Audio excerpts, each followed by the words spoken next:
Big boss Telugu 8 మరో నెల రోజుల్లో ప్రారంభం కానుంది. కంటెస్టెంట్స్ లిస్టు లీక్ కాగా కుమారి ఆంటీ ఎంపికైనట్లు సమాచారం. కాగా టైటిల్ కొట్టేందుకు పల్లవి ప్రశాంత్ మాదిరి భారీ స్కెచ్ వేసింది. సెప్టెంబర్ 8 నుండి బిగ్ బాస్ తెలుగు 8 ప్రారంభం కానుందని సమాచారం. ఇక కంటెస్టెంట్స్ ఎవరు అనేది లీక్ అయింది. ఆలి తమ్ముడు Qayyum, Rithu Chowdary, Bunchik Bablu, Amrutha Pranay, my village show Anil, Sonia సింగ్తో పాటు మరికొందరు హౌస్లోకి వెళ్తున్నారట.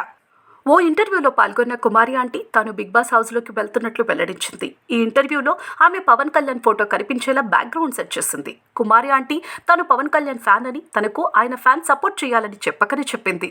పల్లవి ప్రశాంత్ తరహాలో మంచి స్కెచ్ వేసింది. గతంలో పవన్ కళ్యాణ్ ఫ్యాన్ సపోర్ట్ చేసిన కంటెస్టెంట్స్ టైటిల్ కొట్టారు. శివబాలాజీ, కౌశిక్కి పవన్ కళ్యాణ్ ఫ్యాన్స్ మద్దతు తెలిపారు. కుమారి ఆంటీ కూడా పవన్ ఫ్యాన్స్ కి బలవేస్తోంది. సింపతి వర్కౌట్ అయ్యేలా ప్రణాళిక వేస్తోంది. పల్లవి ప్రశాంత్ కూడా రైతు బిడ్డ ట్యాగ్ తో టైటిల్ గెలిచాడు.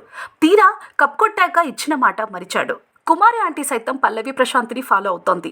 ఎటు రోడ్ సైడ్ బిజినెస్ చేసుకునే మధ్యతరగతి మహిళగా కొంత సింపతి దక్కుతుంది. దానికి పవన్ కళ్యాణ్ ఫ్యాన్స్ సపోర్ట్ కూడా తోడైతే బిగ్ బాస్ హౌస్ లో రాణించడం చాలా సులభం అవుతుందని ఆమె భావన. అందుకే తెలివిగా ఇంటర్వ్యూలో పవన్ కళ్యాణ్ ఫోటో ప్రదర్శిస్తోంది.